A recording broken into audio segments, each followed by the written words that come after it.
केशवाय नमः। ॐ नारायणाय नमः। ॐ माधवाय नमः। ॐ गोविन्दाय नमः। ॐ विष्णवे नमः। ॐ मधुसूदनाय नमः। ॐ त्रिविक्रमाय नमः।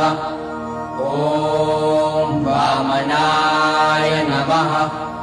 ॐ श्रीधराय नमः। ॐ ऋषिकेशाय नमः। ॐ पद्मनाभाय नमः। ॐ दामोदराय नमः।